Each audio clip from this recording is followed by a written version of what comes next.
ورحمة الله وبركاته. الحمد لله رب العالمين والعاقبة للمتقين والصلاة والسلام على أشرف الأنبياء والمرسلين وعلى آله وأصحابه أجمعين. قال الله تبارك وتعالى في كلامه المجيد وفرقانه الحميد: وأقم الصلاة طرفي النهار وزلفا من الليل إن الحسنات يذهبن السيئات ذلك ذكرى للذاكرين. عن ابن عمر رضي الله تعالى عنه قال: قال رسول الله صلى الله عليه وسلم: بني الإسلام على خمس: شهادة أن لا إله إلا الله وأن محمد رسول الله وإقام الصلاة وإيتاء الزكاة والحج وصوم رمضان. শুকরিয়া আদায় করছি রবের দরবারে, মনিব আমাদেরকে সালাতুল জুমা আদায়ের জন্য মসজিদে আসার তৌফিক দিলেন।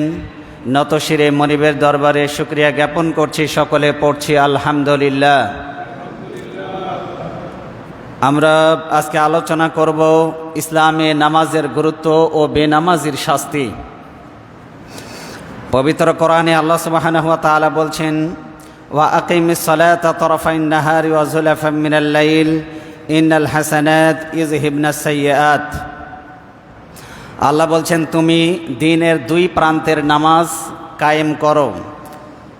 ওয়া যুলাফাম মিনাল লাইল, রাতের কিছু অংশে নামাজ কায়েম করো। ইন্নাল হাসানাত ইযহিবনাস সাইয়্যাত, আল্লাহ বলছেন নিশ্চয় নেক আমল মন্দ কর্মগুলিকে মিটিয়ে দেয়। সুবহানাল্লাহ বলেন। নেক আমল মানুষের মন্দ কর্মগুলিকে কি করে দেয়? মিটিয়ে দেয়। নেক আমল মানুষের মন্দ কর্মগুলিকে মিটিয়ে দেয়। রাসূলুল্লাহ সাল্লাল্লাহু আলাইহি ওয়াসাল্লাম বুখারী শরীফের হাদিসে তিনি বলেন: বুনিয়াল ইসলাম আলা খামসিন: শাহাদাতি আল্লা ইলাহা ইল্লাল্লাহ ওয়া আন্না মুহাম্মাদুর রাসূলুল্লাহ। ইসলাম পাঁচটি খুঁটির ওপরে প্রতিষ্ঠিত। কয়টি খুঁটি? সবাই বলেন কয়টি? শাহাদাতি আল্লা ইলাহা ইল্লাল্লাহ, একটি হচ্ছে এক আল্লাহর একত্ববাদের ঘোষণা দেওয়া, আল্লাহ ছাড়া কোনো ইলাহ নেই। ও আন্না মুহাম্মাদ রাসূলুল্লাহ, মুহাম্মদ সাল্লাল্লাহু আলাইহি ওয়াসাল্লাম আল্লাহর রসুল। ওয়া ইকামিস সালাহ ওয়া ইতাইজ যাকাত, দুই নম্বর হলো নামাজ কায়েম করা। তিন নম্বর হলো যাকাত আদায় করা। ওয়াল হজ, চার নম্বর হচ্ছে হজ। ও সাওমে রমাদান, পাঁচ নম্বর হচ্ছে রমজান মাসে রোজা রাখা। পাঁচ নম্বরে কি? রমজান মাসে রোজা রাখা। এই পাঁচটি মৌলিক স্তম্ভ খুঁটির ওপরে ইসলাম দাঁড়িয়ে আছে। কয়টি মৌলিক স্তম্ভ? পাঁচটি মৌলিক স্তম্ভের ওপরে ইসলাম দাঁড়িয়ে আছে। তাওহীদের ঘোষণা, নামাজকে কায়েম করা, যাকাতকে আদায় করা, হজ পালন করা এবং রমজান মাসে রোজা রাখা। আমরা এখন দেখব পূর্ববর্তী শরিয়াতের মধ্যে নামাজ। পূর্ববর্তী শরিয়াতের মধ্যে নামাজের বিধান আল্লাহ সুবহানাহু ওয়া তাআলা কীভাবে দিয়েছিলেন সেই বিষয়ে আমরা জানব। হযরতে ইব্রাহিম আলাইহিস সালাম এবং তার বংশধর, তাদের প্রতি আল্লাহ সুবহানাহু ওয়া তাআলা নামাজের নির্দেশ দিয়ে তিনি বলেন: ওয়াজআলনাহুম আইম্মাতান ইয়াহদুনা বিআমরিনা ওয়া আওহাইনা ইলাইহিম ফি'লাল খায়রাত ওয়া ইকামিস সালাতি ওয়া ইতাইজ যাকাত ওয়া কানু লানা আবিদিন। নামাজ এমন একটি গুরুত্বপূর্ণ ইবাদত, নামাজ শুধু উম্মতে মুহাম্মাদের ওপরেই নয়, নামাজ পূর্ববর্তী নবীদের শরীয়তের মধ্যেও এটা বাধ্যতামূলক ছিল। যদিও তাদের নামাজের ধরন এবং এর বিস্তারিত বিবরণ পাওয়া যায়নি, তবে অন্যান্য নবীর শরীয়তের মধ্যেও নামাজের বিধান ছিল। পবিত্র কোরআনের বিভিন্ন আয়াতে পূর্ববর্তী নবীদের নামাজের বর্ণনা দিয়ে আল্লাহ সুবহানাহু ওয়া তাআলা তিনি বলেন, হযরতে ইব্রাহিম আলাইহিস সালাম তার বংশধর তাদেরকে নামাজের নির্দেশ দিয়ে আল্লাহ বলেন: ওয়াজআলনাহুম আইম্মাতান ইয়াহদুনা বিআমরিনা ওয়া আওহাইনা ইলাইহিম ফি'লাল খায়রাত ওয়া ইকামিস সালাতি ওয়া ইতাইজ যাকাত ওয়া কানু লানা আবিদিন। আল্লাহ বলছেন, ওয়াজআলনাহুম আইম্মা, আমি নবীদেরকে নেতা বানিয়েছিলাম। নবীদেরকে কি বানিয়েছিলাম? সবাই একটু কথার জবাব দেন। নবীদেরকে কি বানিয়েছিলাম? আল্লাহ বলছেন নবীদেরকে আমি নেতা বানিয়েছিলাম। ওয়া আওহাইনা ইলাইহিম ফি'লাল খায়রাত, আর তাদের প্রতি কল্যাণমূলক কাজ করার আদেশ করেছিলাম। ওয়া ইকামিস সালাত, তাদেরকে নামাজ কায়েমের আদেশ করেছিলাম। ওয়া ইতাইজ যাকাত, যাকাত কায়েমের আদেশ করেছিলাম, যাকাত আদায়ের নির্দেশ দিয়েছিলাম। ওয়া কানু লানা আবিদিন, আর তারা ছিল ইবাদতকারী বান্দা। তারা ছিল ইবাদতকারী বান্দা। সাউন্ড কি শোনা যাচ্ছে?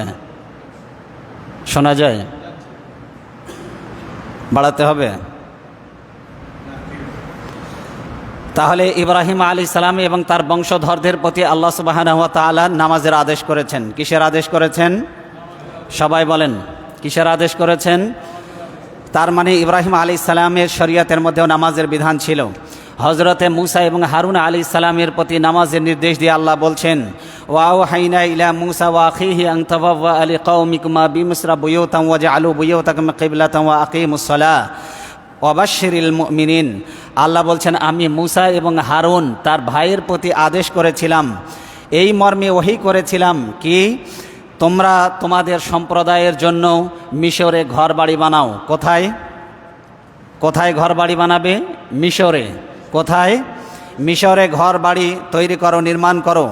এবং আল্লাহ বলছেন ওয়াজআলু বুয়ুতাকুম কিবলা, আর তোমাদের ঘর বাড়িগুলিকে, তোমাদের বাড়িসমূহকে নামাজের জায়গা বানাও। সুবহানাল্লাহ বলেন। তোমাদের ঘরসমূহকে নামাজের স্থান বানাও। আল্লাহ বলছেন ওয়া আকিমুস সালাহ, আর মূসা এবং হারুনের প্রতি নির্দেশ দিয়েছিলাম তোমরা নামাজ কায়েম করো। ওয়াবাশশিরিল মুমিনিন, আর মুমিনদের জন্য রয়েছে শুভ সংবাদ। তাহলে যারা নামাজ আদায় করে এরা হলো মুমিন। যা বলুন, যারা নামাজ আদায় করে এরা কি? মুমিনদের জন্য কি রয়েছে? বলেন, মুমিনদের জন্য কি রয়েছে? মুমিনদের জন্য রয়েছে শুভ সংবাদ। হযরতে জাকারিয়া আলাইহিস সালাম, বলেন তো কোন নবী? নাম বলেন, কোন নবী? জাকারিয়া আলাইহিস সালাম, তার সম্পর্কে আল্লাহ সুবহানাহু ওয়া তাআলা বলছেন ফানাদাতুহুল মালাইকাতু ওয়া হুয়া কায়িমুন ইউসাল্লি ফিল মিহরাব। আল্লাহ বলছেন জাকারিয়া যখন ইবাদতখানায় নামাজে রত ছিল তখন তার রব তাকে ডেকে বললেন। তার মানে তার নামাজের স্থানে যখন সে নামাজরত অবস্থায় ছিল, তার মানে জাকারিয়া আলাইহিস সালাম তিনি নিজেও কি ছিলেন? নামাজি ছিলেন, এবং তার শরীয়তের মধ্যে নামাজের বিধান ছিল। এটা বলা হয়েছে সূরা আলে ইমরানের 39 নম্বর আয়াত। হযরতে মারিয়াম আলাইহিস সালাম, বলেন তো মারিয়াম কে ছিলেন? বলেন কে ছিলেন? হযরতে ঈসা আলাইহিস সালামের মা ছিলেন। কে ছিলেন বলেন? হযরতে ঈসা আলাইহিস সালামের মা। তার প্রতি আল্লাহ নামাজের নির্দেশ দিয়ে তিনি বলেন ইয়া মারিয়াম কুনুতি লিরাব্বিকি ওয়াসজুদি ওয়ারকাই মা'আর রাকিঈন। আল্লাহ বলছেন হে মারিয়াম উকনুতি লিরাব্বিকি, তুমি তোমার রবের জন্য বিনীত হও। সুবহানাল্লাহ বলেন। ওয়াসজুদি, তুমি সেজদা করো। ওয়ারকাই মা'আর রাকিঈন, আর রুকুকারীদের সাথে রুকু করো। কার প্রতি আদেশ দিয়েছিলেন? মারিয়াম আলাইহিস সালাম। বলেন কার প্রতি? মারিয়াম আলাইহিস সালামের প্রতি নামাজের নির্দেশ। তার মানে ওই সময়েও নামাজের বিধান ছিল, ঠিক কিনা? বলা হয়েছে সূরা আলে ইমরানের 43 নম্বর আয়াত। এবার দেখুন সূরা মারিয়ামের 30 এবং 31 নম্বর আয়াতে আল্লাহ সুবহানাহু ওয়া তাআলা হযরতে ঈসা আলাইহিস সালামের শরীয়তের মধ্যে নামাজ ছিল। ঈসা আলাইহিস সালামকে নামাজের আদেশ করেছেন, এই মর্মে আল্লাহ বলছেন সূরা মারিয়ামের 30 এবং 31 নম্বর আয়াতে আল্লাহ বলছেন ক্বালা ইন্নী আবদুল্লাহ। হযরতে ঈসা আলাইহিস সালাম তিনি বলেছিলেন আমি হচ্ছি আল্লাহর বান্দা। বলেন আমি কি?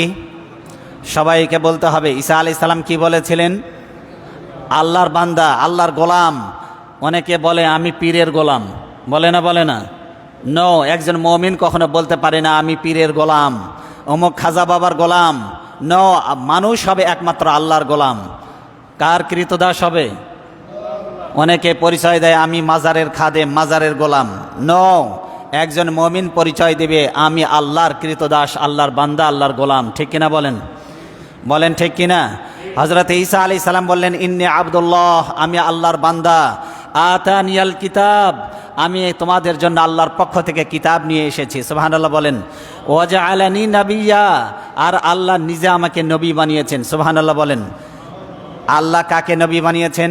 হযরতে ঈসা আলাইহিস সালামকে। কাকে নবী বানিয়েছেন? ওয়াজআলানি মুবারাকান আইনামা কুনতু। আল্লাহর নবী হযরত ঈসা বলছেন আল্লাহ আমাকে করেছেন বরকতময়। আল্লাহ আমাকে কি করেছেন? বলেন, আল্লাহ আমাকে কি করেছেন? বরকতময় করেছেন। আইনামা কুনতু, যেখানেই আমি থাকবো আল্লাহ বরকত দিয়ে ভরে দিবেন। সুবহানাল্লাহ বলেন। হযরত ঈসা আলাইহিস সালাম বললেন আল্লাহ আমাকে বরকতময় করেছেন, আমি যেখানেই থাকবো সেখানেই বরকত দিয়ে আল্লাহ ভরে দিবেন। আল্লাহ কি করবেন? বরকত দিয়ে ভরে দিবেন। আর আল্লাহ আমাকে দুটি ইবাদতের আদেশ করেছেন। বলেন কয়টি ইবাদত? সবাইকে বলতে হবে কয়টি? আপনারা কথার জবাব দিবেন। বলেন কয়টি? দুইটি। কার নির্দেশ? হযরত ঈসা আলাইহিস সালামের প্রতি আল্লাহর নির্দেশ। সেই দুটি ইবাদত কি? এক নম্বরে আল্লাহ বলছেন ওয়া আওসানি বিসসালাহ। হযরত ঈসা আলাইহিস সালাম বলছেন আল্লাহ আমাকে নামাজের আদেশ করেছেন। সুবহানাল্লাহ বলেন। তার মানে ঈসা আলাইহিস সালামের শরীয়তের মধ্যেও কি ছিল? নামাজ ছিল। আর কোন ইবাদত ছিল? ওয়াজ যাকাহ। আল্লাহ আমাকে বলেছেন যাকাত আদায় করো যতদিন তুমি মা দুমতু হাইয়া, যতদিন বেঁচে থাকবে এই দুইটা ইবাদত কখনো ছাড়বে না। কয়টা ইবাদত? এক নম্বরে নামাজ, দুই নম্বরে বলেন, দুই নম্বরে যাকাত। এই দুইটা ইবাদত মৃত্যু পর্যন্ত ছাড়বে না। কার আদেশ? বলেন কার আদেশ? আল্লাহর আদেশ। হযরতে ইসমাঈল আলাইহিস সালাম হযরতে ইব্রাহিম আলাইহিস সালামের পুত্র, বাবাও নবী ছেলেও নবী। সুবহানাল্লাহ বলেন। হযরতে ইসমাঈল আলাইহিস সালামের বংশ থেকেই মুহাম্মদ রাসূলুল্লাহ সাল্লাল্লাহু আলাইহি ওয়াসাল্লাম দুনিয়াতে আগমন করেছেন। হযরতে ইসমাঈল আলাইহিস সালামের প্রতি আল্লাহর আদেশ ছিল, কি ছিল? ওয়া কানা ইয়া'মুরু আহলাহু বিস-সালাহ। আল্লাহ বলছেন ইসমাঈলের পরিবারের প্রতি আমি আদেশ করেছিলাম। ইসমাঈল তার পরিবারকে এই বলে আদেশ করত কি? কানা ইয়া'মুরু আহলাহু বিস-সালাতি ওয়াজ-যাকাহ। হযরত ইসমাঈল তার পরিবারের লোকদেরকে বলেছিলেন তোমরা নামাজ কায়েম করো আর যাকাত আদায় করো। এই জন্য পরিবারের দায়িত্বশীল কর্তা হিসাবে আপনার সন্তান, আপনার অধীনস্থদেরকে নামাজের আদেশ করবেন। এটা হলো নবীদের সুন্নাহ। বলেন কাদের সুন্নাহ? বলেন কাদের সুন্নাহ? তাহলে যতদিন বাঁচবেন ততদিন পর্যন্ত পরিবারের লোকদেরকে নামাজ আর যাকাতের ব্যাপারে আদেশ করবেন। ঠিক কিনা বলেন? ওয়াকানা ইনদা রাব্বিহি মারদিয়া। আল্লাহ বলছেন ইসমাঈল ছিল তার রবের সন্তুষ্টপ্রাপ্ত একজন বান্দা। সুবহানাল্লাহ বলেন। আল্লাহ তার প্রতি সন্তুষ্ট হয়েছিলেন মর্মে কোরআনে আল্লাহ নিজে স্বীকৃতি দিচ্ছেন। কোন নবী? হযরতে ইসমাঈল। বলেন কোন নবীর প্রতি আল্লাহ সন্তুষ্ট হয়েছে? কোন দুইটা ইবাদতের কারণে? নামাজ আর যাকাতের কারণে। আল্লাহ বলছেন আমি ইসমাঈলের প্রতি সন্তুষ্ট হয়েছি। কেন? ইসমাঈল তার পরিবারকে নামাজের আদেশ করত আর যাকাতের আদেশ করত। সুবহানাল্লাহ বলেন। তাহলে আল্লাহর সন্তুষ্টি যদি পেতে চাই কোন দুটি ইবাদত করতে হবে? নামাজ আর যাকাত কখনো ছেড়ে দেওয়া যাবে? বলা হয়েছে সূরা আল মারিয়ামের 55 নম্বর আয়াতে আল্লাহ বলে দিয়েছেন, মাজমাউল ফতোয়া ইবনে বাজে বলা হয়েছে পূর্ববর্তী সকল নবীর শরীয়তের মধ্যে নামাজ বাধ্যতামূলক ছিল, কিন্তু নামাজের প্রকৃতি, নামাজের ধরন, নামাজের রাকাত সংখ্যা কিভাবে বিন্যাস করা হয়েছিল এ ব্যাপারে বিস্তারিত কোনো বিবরণ নেই। তবে নামাজ সকল নবী শরীয়তের মধ্যে ছিল। ঠিক কিনা বলুন? এটা বলা হয়েছে মাজমাউ ফতোয়া ইবনে বাজের 29 নম্বর খণ্ডে 237 নম্বর আয়াতে। কিন্তু আল্লাহ আমাদেরকে যে নামাজ দিয়েছেন এই নামাজের প্রকৃতি, এর ধরন, এর রাকাত সংখ্যা, কিভাবে আদায় করতে হবে A to Z আদায় করে নবীজি সাল্লাল্লাহু আলাইহি ওয়াসাল্লাম তার উম্মতদেরকে বলেছেন। কি বলেছেন? সল্লু কামা রাআইতুমুনি উসাল্লি। তোমরা সেইভাবে নামাজ আদায় করো যেভাবে আমি নবীকে নামাজ আদায় করতে দেখো। সুবহানাল্লাহ বলেন। তাহলে নবীজির তরিকা অনুযায়ী নামাজ পড়তে হবে। কার তরিকা? বলেন কার তরিকা অনুযায়ী নামাজ পড়বেন? নবীর তরিকা। নবীজি বলছেন আমি যেইভাবে নামাজ পড়ি সেইভাবে নামাজ আদায় করো। কিন্তু অন্যান্য নবীর শরীয়তের মধ্যে নামাজ কেমন ছিল এর কোনো বিস্তারিত বিবরণ পাওয়া যায় না। দেখুন, নামাজ ইসলামে এমন এক গুরুত্বপূর্ণ ইবাদত, মক্কি জীবনে ফরজ ইবাদতের মধ্যে আল্লাহ সর্বপ্রথম নামাজের বিধান ফরজ করেছেন। বলেন কোন ইবাদত ফরজ করেছেন? কোথায় ফরজ হয়েছে? মক্কায় না মদিনায়? মক্কায়। বলেন কোথায়?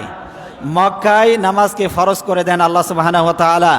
অন্যান্য সকল বিধান, আল্লাহ শরীয়তের যত বিধান নাজিল করেছেন ফেরেশতার মাধ্যমে বিধান পাঠিয়ে দিয়ে নবীর কাছে ওহীর মাধ্যমে বিধানকে ফরজ করেছেন। কিন্তু নামাজ হলো এমন এক বিধান যে বিধান জমিনে ফরজ হয়নি। আল্লাহ স্বয়ং নবীকে আসমানে নিয়ে মেরাজ করিয়ে 50 ওয়াক্ত নামাজ হাদিয়া দিয়েছেন। সুবহানাল্লাহ বলেন। কত ওয়াক্ত? বলেন কত ওয়াক্ত? কিন্তু আমরা পড়ি কয় ওয়াক্ত? 5 ওয়াক্ত। আল্লাহ রাসূল সাল্লাল্লাহু আলাইহি ওয়াসাল্লাম কি বলছেন? হিয়া খামসুন ওয়া হিয়া খামসুন। 5 ওয়াক্ত নামাজ 50 ওয়াক্ত নামাজের স্থলাভিষিক্ত। তার মানে 5 ওয়াক্ত নামাজ পড়লে 50 ওয়াক্ত নামাজের সওয়াব আল্লাহ আমাদেরকে দিয়ে দিবেন। সুবহানাল্লাহ। 5 ওয়াক্ত নামাজে কয় ওয়াক্তের সওয়াব? বলা হয়েছে সহিহ আল বুখারী 349 নম্বর হাদিস। এরপরে পবিত্র কোরআনে আল্লাহ আদেশ করেছেন আকিমুস সালাহ ওয়া আতুজ যাকাত। 82 জায়গায় নামাজ কায়েম করো, যাকাত আদায় করো। ওয়ারকাউ মার রাকিঈন, রুকুকারীদের সাথে রুকু করো। রুকুকারীদের সাথে কি করো? রুকু করো। সূরা বাকারা 43 নম্বর আয়াতে আল্লাহ বলে দিয়েছেন নামাজ কায়েম করো, যাকাত আদায় করো, রুকুকারীদের সাথে রুকু করো। কোন নামাজে রুকু আছে? কোন নামাজে রুকু আছে জানেন না আপনারা? রুকু আছে কোন নামাজে? আপনাদের জবাব দেওয়া দেখে মনে হচ্ছে আপনারা জানেন না। বলেন রুকু আছে কোন নামাজে? প্রত্যেক নামাজে। তার মানে কোন ইবাদতে রুকু আছে?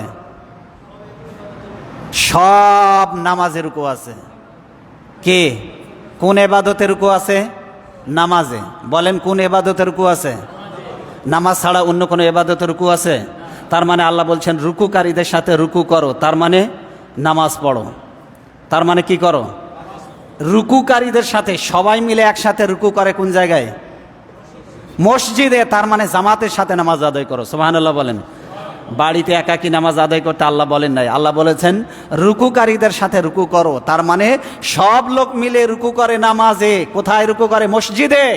তার মানে মসজিদে এসে নামাজ পড়ো। এই জন্য অনেক আলেমের কাছে জামাতের সাথে নামাজ আদায় করা ফরজ।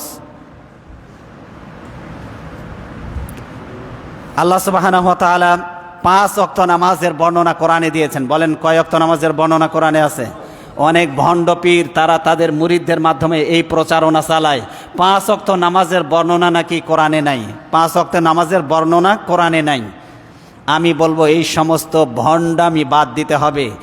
যে জানে না তার উচিত হলো যে জানে তার কাছ থেকে জেনে নেওয়া। ঠিক কিনা বলেন? তুমি জানো না কিন্তু গোমরাহি ছড়ানোর কোনো অধিকার তোমার নেই। ঠিক কিনা বলেন? 5 ওয়াক্ত নামাজের বর্ণনা রয়েছে এমন কয়েকটি আয়াত, ভালো করে শুনুন। সূরা বনী ইসরাঈলের 78 নম্বর আয়াত। বলেন কত নম্বর? আল্লাহ বলছে আকিমিস সালাত লিদুলুকিশ শামসি ইলা গাসাকিল লাইল ওয়া কুরআনাল ফাজর ইন্না কুরআনাল ফাজরি কানা মাশহুদা। সুবহানাল্লাহ বলেন। আল্লাহ বলছেন সূর্য হেলে পড়ার সময় থেকে রাতের অন্ধকার পর্যন্ত। বলেন তো, সূর্য হেলে পড়া থেকে রাতের অন্ধকার পর্যন্ত আল্লাহ বলছেন নামাজ কায়েম করো। কোরআন আল ফাজর, আল্লাহ বলছেন ফজরের নামাজ কায়েম করো। সরাসরি ফজরের নামাজের উল্লেখ আছে। কেন? ইন্না কোরআন আল ফাজরি কানা মাশহুদা, কারণ ফজরের নামাজের সময় ফেরেশতাদের ঐতিহাসিক মহাসমাবেশ অনুষ্ঠিত হয়। সুবহানাল্লাহ বলেন। ফেরেশতাদের ঐতিহাসিক মহাসমাবেশ অনুষ্ঠিত হয় কোন নামাজের সময়? ফজরের নামাজের সময়। কিন্তু ওই সমাবেশ থেকে বঞ্চিত হয় অধিকাংশ 5 ওয়াক্ত নামাজের মুসল্লিরা। যারা নামাজ 5 ওয়াক্ত পড়ে এমন মুসল্লিরাও ফজরে আসে না। আসে না? নাই? অনেকে 4 ওয়াক্ত পড়ে। ফজরের নামাজ সারা বছরেও একবার হয় না, কারণ ঘুম থেকে সে উঠতেই পারে না। এমনও আছে না? নাই? আছে। এটা বলা হয়েছে। তার মানে এখানে একেবারে আল্লাহ বলছেন সূর্য হেলে পড়া থেকে রাতের অন্ধকার পর্যন্ত। তার মানে এই আয়াতের মধ্যেই 5 ওয়াক্ত নামাজের বর্ণনা আছে। সুবহানাল্লাহ বলেন। আল্লাহ আরো বলছেন ওয়া আকিমিস সালাতা তারাফাইন নাহারি ওয়া যুলাফাম মিনাল লাইল। আল্লাহ কি বলছেন? তোমরা নামাজ কায়েম করো দিনের 2 প্রান্তে। বলেন দিনের, বলেন কয় প্রান্তে? দিনের 2 প্রান্তে। ওয়া যুলাফাম মিনাল লাইল, এবং রাতের কিছু অংশে নামাজ কায়েম করো। বলেন রাতের মধ্যে নামাজ আছে না নাই? দিনের 2 অংশের মাঝখানে নামাজ আছে না নাই? এর মধ্যে জোহর আছে, এর মধ্যে আসর আছে, এর মধ্যে মাগরিব আছে, এর মধ্যে ইশা আছে, এর মধ্যে ফজর আছে। সুবহানাল্লাহ বলেন। এই 2 আয়াতে 5 ওয়াক্ত নামাজের বর্ণনা আছে না নাই? বলেন আছে না নাই? আছে। এটা বলা হয়েছে সূরা হুদের 114 নম্বর আয়াত। নামাজ পড়া যেমন ফরজ, ওয়াক্ত মতো নামাজ পড়া ফরজ। বলেন নামাজ পড়া ফরজ, ওয়াক্ত মতো নামাজ পড়া ফরজ। বলেন, কথা বলেন। নামাজ পড়া ফরজ, ওয়াক্ত মতো নামাজ পড়া ফরজ। আচ্ছা, জোহরের নামাজ পড়বেন কি আসরের সময়? জোহরের নামাজ জোহরের ওয়াক্তের মধ্যে আদায় করা ফরজ। কথা বলেন ঠিক কিনা? সুতরাং নামাজ পড়া ফরজ, ওয়াক্ত মতো নামাজ পড়া ফরজ। ঠিক কিনা? বলেন, কথা বলতে হবে। আল্লাহ কোরআনে কারিমের মধ্যে বলছেন ইন্না সালাতা কানাত আলাল মুমিনিনা কিতাবাম মাওকুতা। সুবহানাল্লাহ বলুন। সূরা নিসার 103 নম্বর আয়াতে আল্লাহ বলছেন নির্ধারিত সময়ে নামাজ আদায় করা মুমিনের জন্য অবশ্যম্ভাবী দায়িত্ব এবং কর্তব্য। অবশ্যই নির্ধারিত সময়ে আমি নামাজকে ফরজ করে দিয়েছি। তার মানে নামাজের ওয়াক্ত হয়ে যাবে, দুনিয়ার সব কাজ বন্ধ করে দিয়ে আগে নামাজে যেতে হবে। কোথায় যাবেন বলেন? আগে কোথায় যাবেন? মসজিদে যেতে হবে, নামাজ আদায় করতে হবে। কারণ নামাজ পড়া ফরজ, ওয়াক্ত মতো নামাজ পড়া ফরজ। কিন্তু দোকানে কাস্টমারের চাপ বেশি পড়লে থাক, জোহরের নামাজ আসরে পড়ে নিব, আছে না নাই? মাগরিবের নামাজ এশার সময় পড়ে নিব, আছে না নাই? কাস্টমারের চাপ সামলাতে যায় নামাজ কাজা করা জায়েজ আছে? বলেন না কেন জায়েজ আছে? ডাক্তার রোগী দেখতে দেখতে রোগীর চাপ এত বেশি, নামাজ পড়ার সময় নেই, আছে না নাই? বলেন না কেন আছে না নাই? সব পেশার মধ্যে এত ব্যস্ততা, সময় মতো নামাজ পড়ার সময় নেই। অনেক নামাজি মুসলমান তারা কয়েক ওয়াক্তে নামাজ প্রতিদিন একসাথে পড়ে, আবার নিজে যুক্তি দেয় কাজে ব্যস্ত ছিলাম।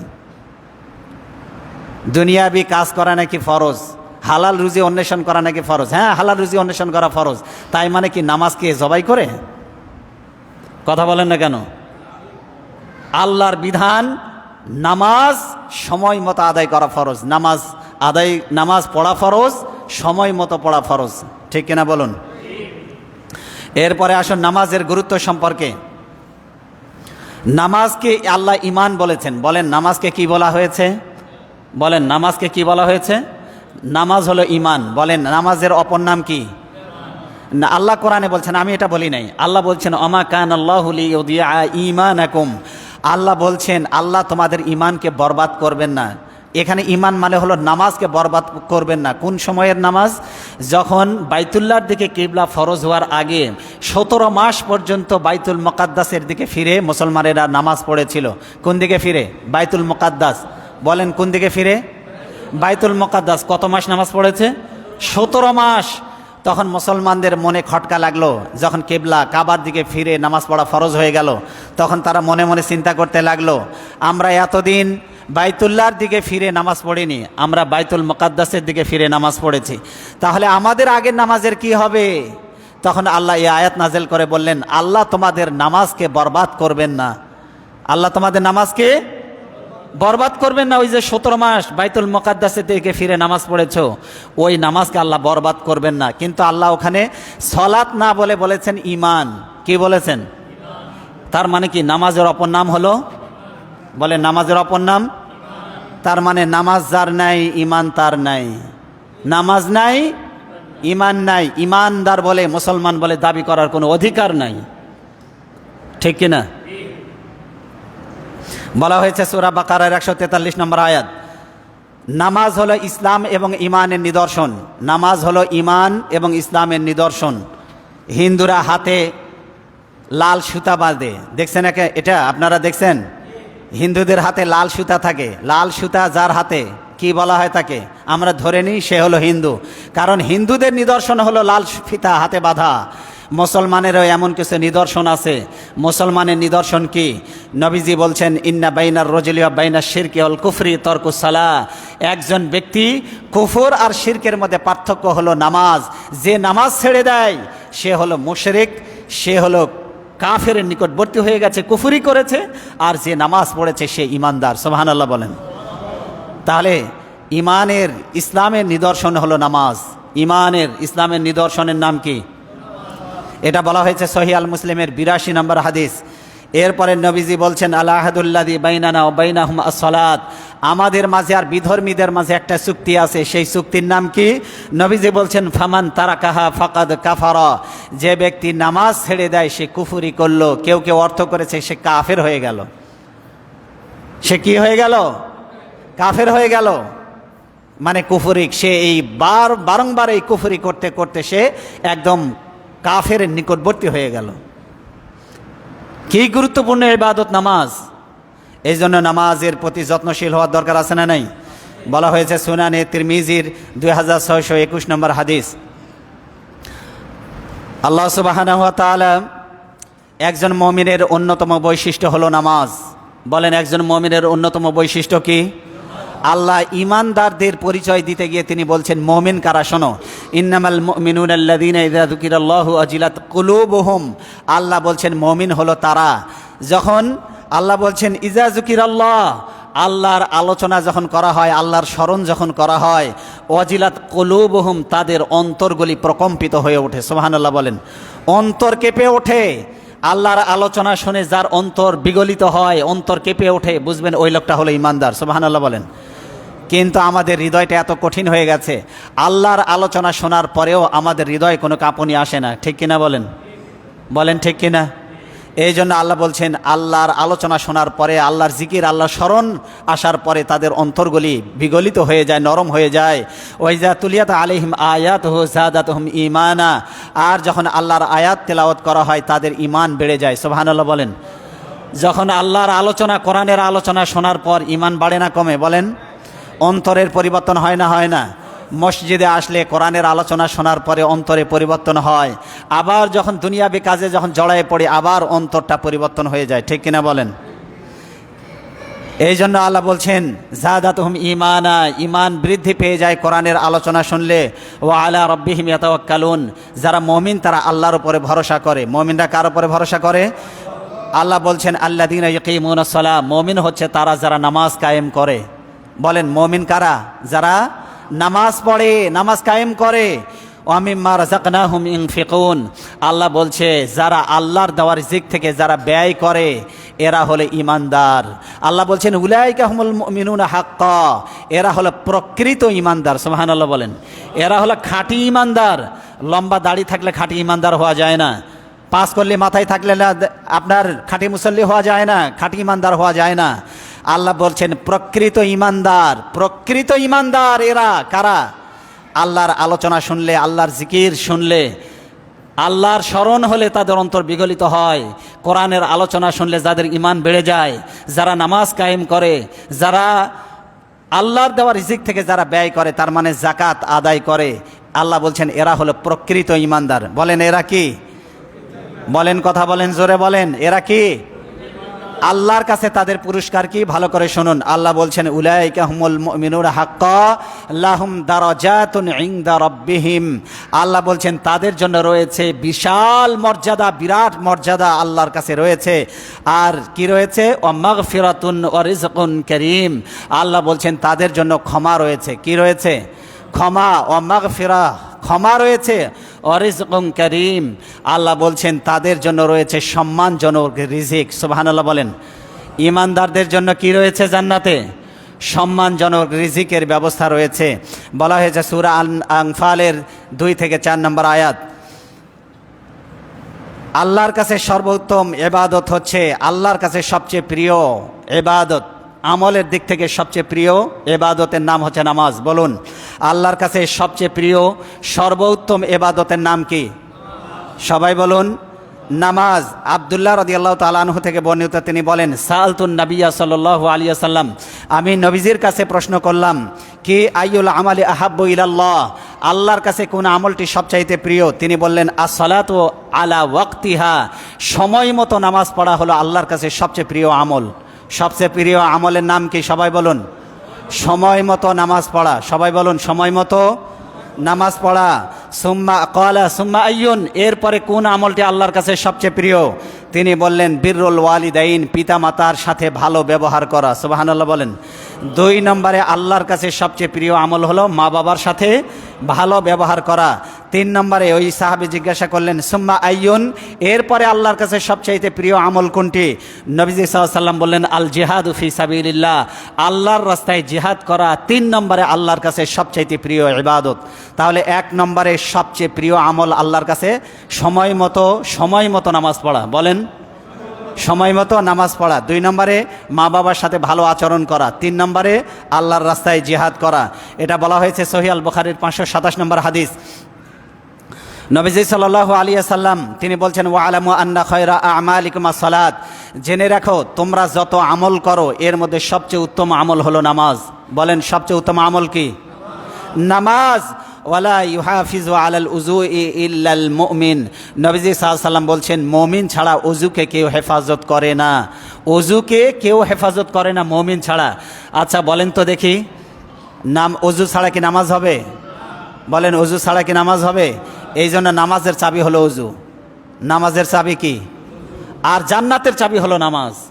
তার মানে অজুর ওপরে নির্ভর করছে নামাজ, আর নামাজ কবুল হওয়ার ওপরে নির্ভর করে আপনার জান্নাত। এই জন্য মুমিন অজুকে হেফাজত করে। আল্লাহ নবী বলেছেন যেন তেন করে অজু করবে, নামাজ হবে না।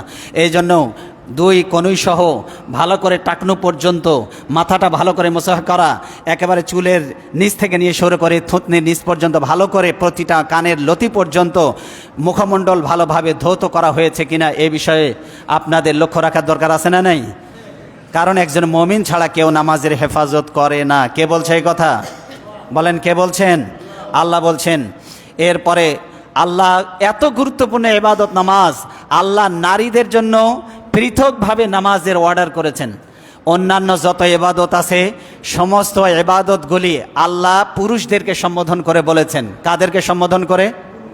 বলেন, সমস্ত ইবাদত কাদেরকে সম্বোধন করে বলেছেন? কিন্তু এই বিধানের অন্তর্ভুক্ত পুরুষ এবং নারী সবাই। কিন্তু নামাজ এমন এক স্পেশাল বিধান, পুরুষদেরকেও বলেছেন, নারীদেরকে আবার আল্লাহ আলাদা করে বলেছেন, ও নারীরা তোমরা নামাজ কায়েম করো। আল্লাহ সূরা আল আহজাবের 33 নম্বর আয়াতে বলছেন, ওয়া আকিমনাস সালাহ ওয়া আতিনাজ যাকাত ওয়া আতিউনাল্লাহ ওয়া রাসূলা। ও নারীরা তোমরা নামাজ কায়েম করো, যাকাত আদায় করো, আল্লাহ এবং রসুলের আনুগত্য করো। সুবহানাল্লাহ বলেন।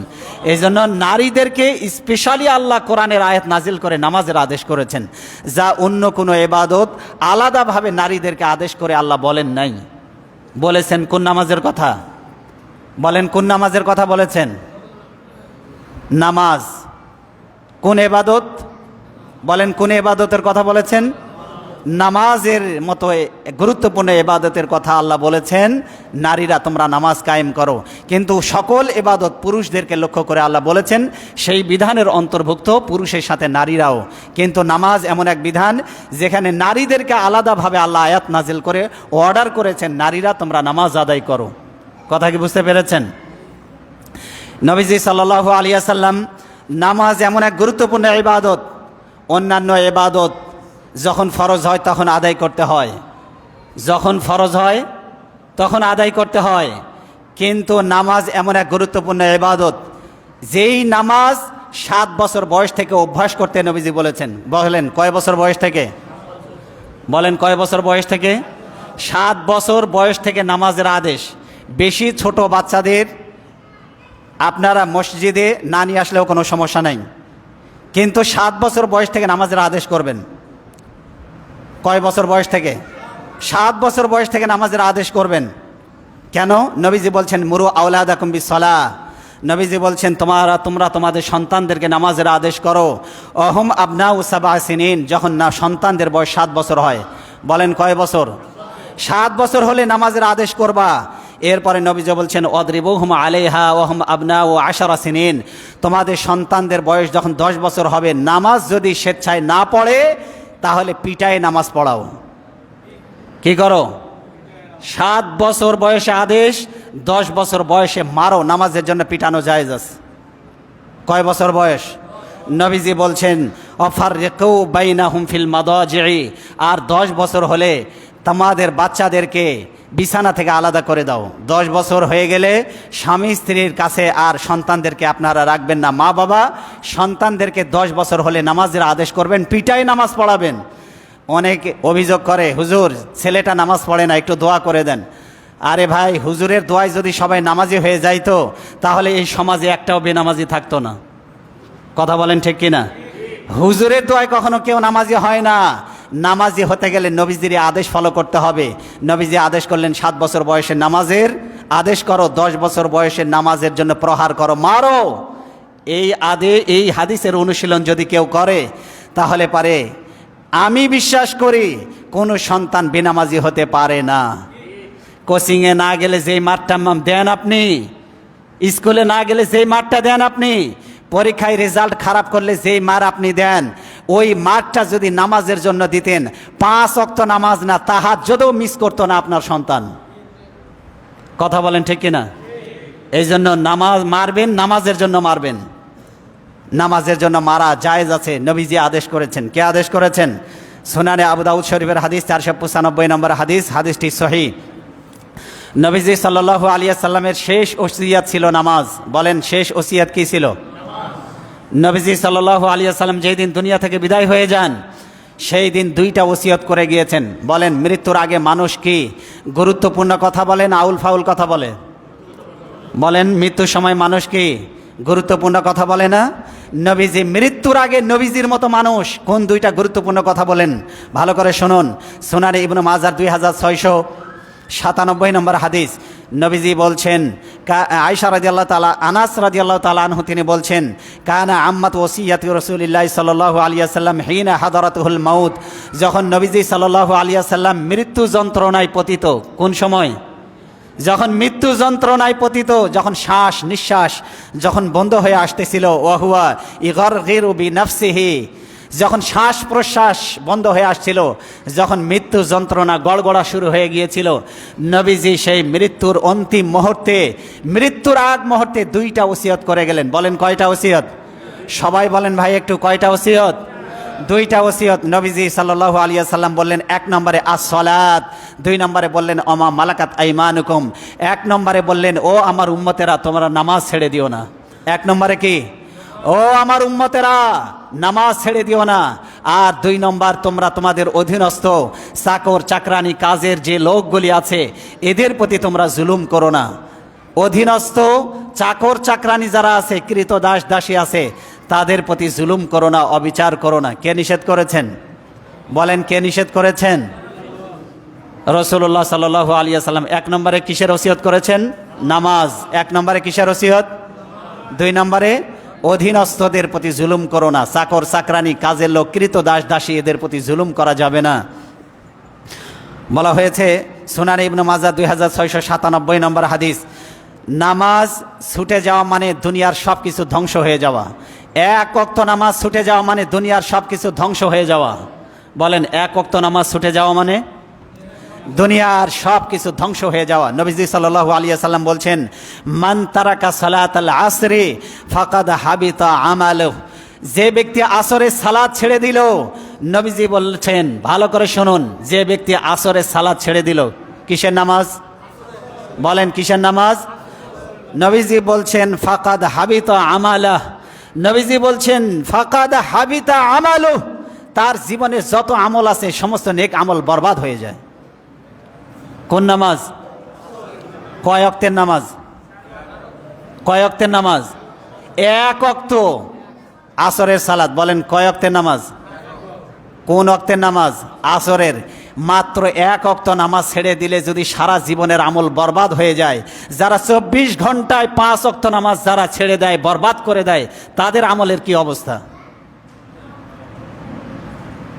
ভাবতে পারেন? নবীজি বলছেন আসরের সালাত যে ছেড়ে দিল তার জীবনে সব আমল বরবাদ হয়ে যায়।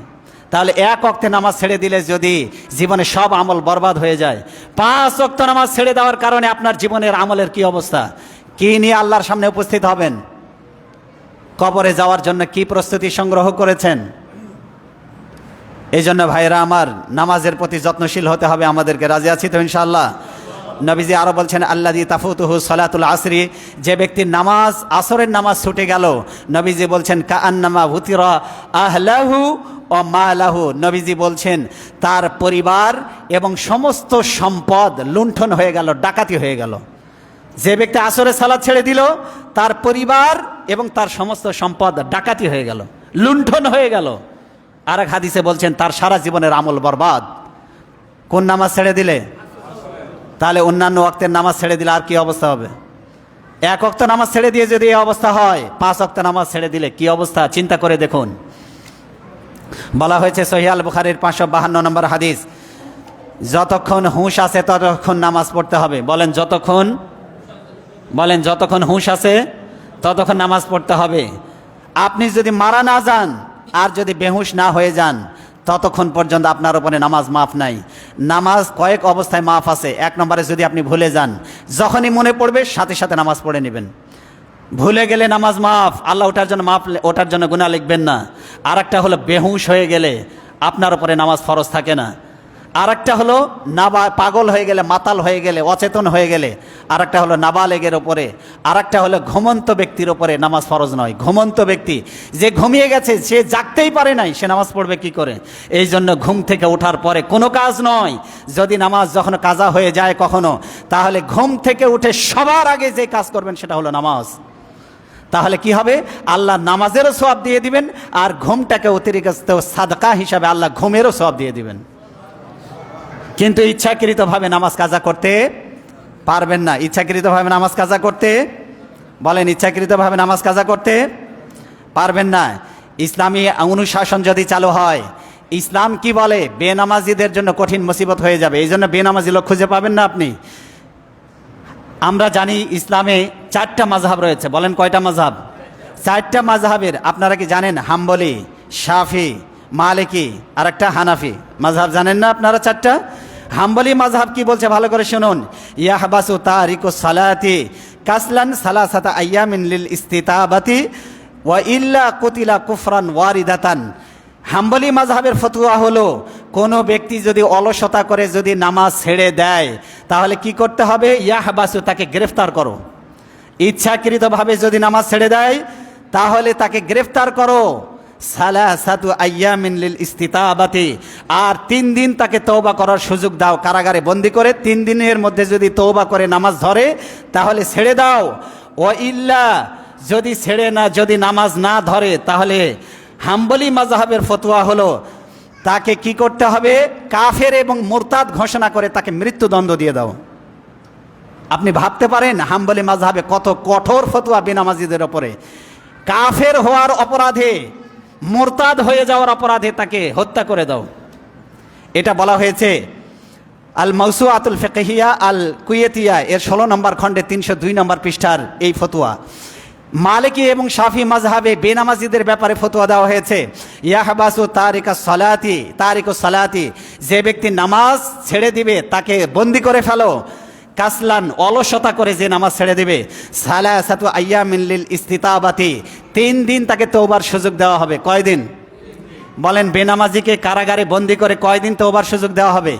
এই 3 দিনের মধ্যে তওবা করে যদি নামাজ ধরে তো ভালো কথা, যদি না ধরে ওয়া ইল্লা কুতিলা হাদ্দান লা কুফরান, তাকে কাফের বলা হবে না, তবে নামাজ না পড়ার কারণে তাকে মৃত্যুদণ্ড কার্যকর করতে হবে। কোন মাযহাবের ফতোয়া? মালিকি এবং শাফি মাযহাবের। বলেন কোন মাযহাবের? মালিকি এবং শাফি মাযহাবের ফতোয়া। তাকে গ্রেফতার করো যদি কেউ ইচ্ছাকৃতভাবে অলসতা করে যদি নামাজ ছেড়ে দেয়, আর 3 দিন সুযোগ দাও। যদি 3 দিনের মধ্যে তওবা করে যদি নামাজ ধরে ভালো কথা, যদি না ধরে তাহলে তাকে মৃত্যুদণ্ড কার্যকর করে দাও। কারণ বেনামাজির বেঁচে থাকার কোনো অধিকার নেই। কোন মাযহাবের ফতোয়া? মালিকি এবং শাফি মাযহাবের ফতোয়া। এটা বলা হয়েছে আল মাওসুআতুল ফিকহিয়া আল কুয়েতিয়া এর 16 নম্বর খণ্ডের 302 নম্বর পৃষ্ঠায় এ ফতোয়া দেওয়া হয়েছে। এবার দেখেন হানাফি মাযহাব, আমরা যে মাযহাবের অনুসরণ করি, বেনামাজিদের জন্য কি ফতোয়া তারা দিয়েছে। বেনামাজিদের ব্যাপারে তারা বলছে ইয়াহবাসু তারিকুস সালাতি কাসলান, যদি কেউ অলসতা করে যদি নামাজ ছেড়ে দেয়, ওয়ালা ইয়কতালু বাল ইয়াদরিবু ফি হাবসিহি হাত্তা ইউসাল্লিয়া, তাকে হানাফি মাযহাব বলছে তাকে হত্যা করো না, হত্যা করা ছাড়াই যতক্ষণ সে নামাজ না পড়বে ততক্ষণ পর্যন্ত পিটাতে থাকো। কোন মাযহাবের ফতোয়া? হানাফি মাযহাব। আমরা যে মাযহাবের অনুসরণ করি, বলা হচ্ছে ইচ্ছাকৃতভাবে অলসতা করে কেউ যদি নামাজ ছেড়ে দেয়, ওকে গ্রেফতার করো। গ্রেফতার করবে রাষ্ট্র। এই জন্য ইসলামী রাষ্ট্রে কখনো বেনামাজি খুঁজে পাবেন না। কেন? হানাফি মাযহাবের ফতোয়া হচ্ছে যতক্ষণ নামাজ না পড়া শুরু করবে ততক্ষণ পর্যন্ত পিঠের চামড়া তুলে দাও, পিটাতে থাকো জেলখানায় নিয়ে। বলেন, এই রকম শাস্তি যদি প্রয়োগ করা হয়, বেনামাজিকে খুঁজে পাওয়া যাবে? বলেন, খুঁজে পাওয়া যাবে? অনেকে যুক্তি দেয়, হুজুর আপনারা কি জোর করে নামাজ পড়াবেন? তাহলে তো বিনা উজুতে নামাজ পড়বে। বলে না? বলে না? বলেন, কথা বলেন, বলে না? বলে না? অনেকে বলে হুজুর জোর করে নামাজ পড়াবেন, বিনা উজুতে মানুষ নামাজ পড়বে। আমি বলি ভাই, এই সমস্ত খোঁড়া যুক্তি দিয়ে ইসলাম চলে না। ইসলাম কয়দিন ওই ব্যক্তিটা বিনা উজুতে নামাজ পড়বে? 1 সপ্তাহ, 15 দিন, 20 দিন, 1 মাস, 6 মাস, 1 বছর বিনা উজুতে নামাজ পড়বে, মেনে নিলাম। কিন্তু এক সময় তার মন বলবে, কিরে নামাজ যেহেতু পড়তে হয়, বিনা উজুতে পড়ে নিজেকে ফাঁকি দিয়ে কি লাভ? এখন থেকে নামাজ পড়বো, উজু সহকারেই নামাজ পড়বো। ঠিক কিনা? বলেন, কথা বলেন ঠিক কিনা? এই জন্য দেখবেন এই শাস্তি যদি প্রয়োগ করা যায়, ইসলাম আগে শাস্তি দেয় না, ইসলাম আগে দাওয়াত দেয়। এতক্ষণ ধরে বুঝাইলাম নামাজের কি ফজিলত, নামাজ না পড়লে কি শাস্তি, এতক্ষণ বুঝানোর পরে এবার কঠোর ফতোয়া। যদি স্বেচ্ছায় আল্লাহর বিধান শুনে আল্লাহর ভয় যদি অন্তরে আসে, জান্নাতের আশা জাহান্নামের ভয়ের কারণে যদি নামাজ ধরো, মোস্ট ওয়েলকাম। যদি না ধরো তাহলে এই চারু মাযহাবের ফতোয়া হলো, এক এক মাযহাবের এক এক ফতোয়া। হাম্বলি মাযহাবের ফতোয়া আটকে রেখে তওবা না যদি তওবা করে 3 দিন পর্যন্ত, তাহলে তাকে কি করতে হবে? কাফের এবং মুরতাদ ঘোষণা দিয়ে তাকে মৃত্যুদণ্ড দিয়ে দিতে হবে, বেনামাজি। হাম্বলি মাযহাবের ফতোয়া, এটা আমার ফতোয়া নয়। শাফি এবং মালিকি মাযহাবের ফতোয়া, তাকে 3 দিন পর্যন্ত তওবার সুযোগ দিতে হবে, যদি নামাজ না ধরে মৃত্যুদণ্ড কার্যকর করে দাও। আর হানাফি মাযহাবের ফতোয়া হলো, যদি বেনামাজি 3 দিন পর্যন্ত তওবার সুযোগ দেওয়া হবে, যদি এর মধ্যে জেলখানায় বসে যদি তওবা করে নামাজ শুরু না করে, তাহলে তাকে পিটাতে থাকো যতক্ষণ নামাজ পড়া শুরু না করে। কার ফতোয়া? 4 মাযহাবের ফতোয়া। এটাকে আমার বাপদাদার ফতোয়া না। এই সিস্টেম যদি চালু করা যায়, তাহলে বেনামাজি কোনো মানুষ সমাজে রাষ্ট্রে খুঁজে পাওয়া যাবে না। কথা বলেন ঠিক কিনা? আরে ভাই, আপনি একটা দেশে থাকলে তো দেশের আইন মানতে বাধ্য। এই আকাশ যার, এই জমিন যার, আপনি সেই জমিনে বসবাস করে সেই আকাশের নিচে থেকে আল্লাহর দেওয়া রোদ বৃষ্টি ঝড় তুফান, আল্লাহর রোদ ভোগ করে, আল্লাহর ফসলাদি, আল্লাহর খাদ্য খাবার সব কিছু খেয়ে, আল্লাহর দেওয়া অক্সিজেন নিয়ে, আল্লাহর দেওয়া দেহ নিয়ে আপনি আল্লাহকেই সেজদা দিবেন না, আল্লাহর সাথে বিদ্রোহ করবে, তো আল্লাহ আপনাকে শাস্তি না দিয়ে কি আদর করবে? বলেন। এই জন্য ভাইয়েরা আমার, জোর করে নয়, আল্লাহকে যদি সেজদাই দিতে না পারলেন, আপনার জীবন ব্যর্থ আমি মনে করি। আল্লাহ আপনাকে যেভাবে বানিয়েছেন, আপনার বডি স্ট্রাকচার দেখলেই বোঝা যায় আল্লাহ আপনাকে বানিয়েছেন সেজদার জন্য। কারণ গরুরও মেরুদণ্ড আছে, স্পাইনাল কর্ড আছে, পিঠদাঁড়া আছে, গরুর আছে, ছাগলের আছে। কিন্তু আপনি গরু ছাগলকে দিয়ে সেজদা দেওয়াতে চেষ্টা করেন, গরু ছাগল হুমড়ি খেয়ে পড়ে যাবে, তারা সেজদা দিতে পারবে না। তার মানে বোঝা যায় যে আল্লাহ আপনাকে সেজদার জন্য বানিয়েছে। কেন সেজদা দিবেন না আপনি আল্লাহকে? আল্লাহ আপনাকে বানিয়েছেন সেজদার জন্য। দেখেন না, হাঁটু ভাঁজ করা যায়, কোমরটা বাঁকা করা যায়, অন্য কোনো প্রাণী পারে না। মেরুদণ্ড বাঁকা করতে পারে না কোনো প্রাণী, আপনি পারেন। তার মানে আল্লাহ আপনাকে বানিয়েছেন আপনি যেন সেজদা দিতে পারেন। বলেন, কি দিতে পারেন? এই জন্য আমরা সবাই 5 ওয়াক্ত নামাজ পড়ব, যেখানেই থাকি, যে অবস্থায় থাকি। যদি মরে না যায়, যদি বেহুশ না হয়ে যায়, তাহলে নামাজ কাজা করব না। ভাই, এই ওয়াদা কি করা যাবে? বলেন যাবে? বলেন যাবে? কারা কারা নামাজ কাজা করবেন না? আল্লাহরে দুহাত তুলে দেখান, দেখি দেখি। আল্লাহ সবাইকে নামাজি বানিয়ে দাও, বলেন আমিন। সবাইকে জান্নাতি মানুষ হিসাবে কবুল করো। আল্লাহ যেন আমাদের সবাইকে জান্নাতি মানুষ হিসাবে নামাজি বান্দাদের অন্তর্ভুক্ত করেন, বলেন আমিন। হাযা মা ইনদি ওয়াল ইলমু ইনদাল্লাহ আলাইহি তাওয়াক্কালতু ওয়া ইলাইহি উনীব। আমরা যারা সুন্নাত পড়ি নাই, সুন্নাত পড়ে নেব ইনশাআল্লাহ।